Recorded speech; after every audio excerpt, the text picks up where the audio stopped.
साथियों, अलग अलग राज्यों से, देश और दुनिया के अलग अलग कोनों से सोमनाथ मंदिर में दर्शन करने हर साल करीब करीब 1 करोड़ श्रद्धालु आते हैं।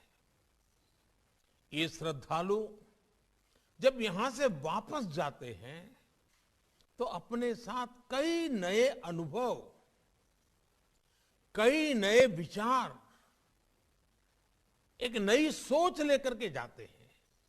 इसलिए एक यात्रा जितनी महत्वपूर्ण होती है, उतना ही महत्वपूर्ण उसका अनुभव भी होता है।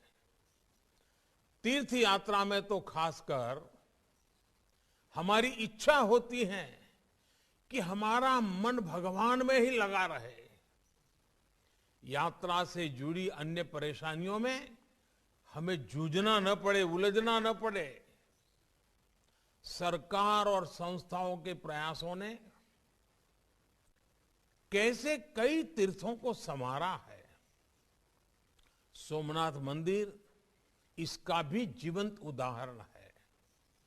आज यहां आने वाले श्रद्धालुओं के लिए रुकने की अच्छी व्यवस्था हो रही है, सड़कों और ट्रांसपोर्ट की सुविधा बढ़ रही है, यहां बेहतर प्रोमेनाड विकसित किया गया है, पार्किंग सुविधा बनाई गई है, टूरिस्ट फैसिलिटेशन सेंटर बनाया गया है, साफ सफाई के लिए वेस्ट मैनेजमेंट की आधुनिक व्यवस्था भी की गई है।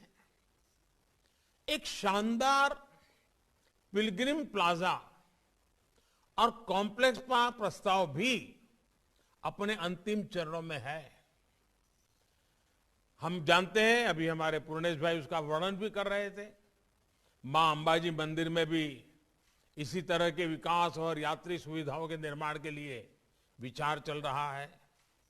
द्वारकाधीश मंदिर, रुक्मणी मंदिर, गोमती घाट समेत और भी ऐसे कितने ही विकास कार्यों को ऑलरेडी हम लोगों ने पूर्ण कर लिया है। ये यात्रियों को सुविधा भी दे रहे हैं और गुजरात की सांस्कृतिक पहचान भी मजबूत कर रहे हैं। मैं इस उपलब्धियों के बीच गुजरात के सभी धार्मिक और सामाजिक संगठनों को भी इस अवसर पर जरूर साधुवाद देता हूं, उनकी बधाई देता हूं। आपके द्वारा व्यक्तिगत स्तर पर भी जिस तरह विकास और सेवा के काम सतत किए जा रहे हैं, वो सब कुछ मेरी दृष्टि से तो सबका प्रयास, इस सबका प्रयास की भावना के उत्तम उदाहरण है। सोमनाथ मंदिर ट्रस्ट ने कोरोना की मुश्किलों के बीच जिस तरह यात्रियों की देखभाल की, समाज की जिम्मेदारी उठाई, उसमें जीव ही शिव, ये जीव ही शिव के हमारे विचार के दर्शन होते हैं।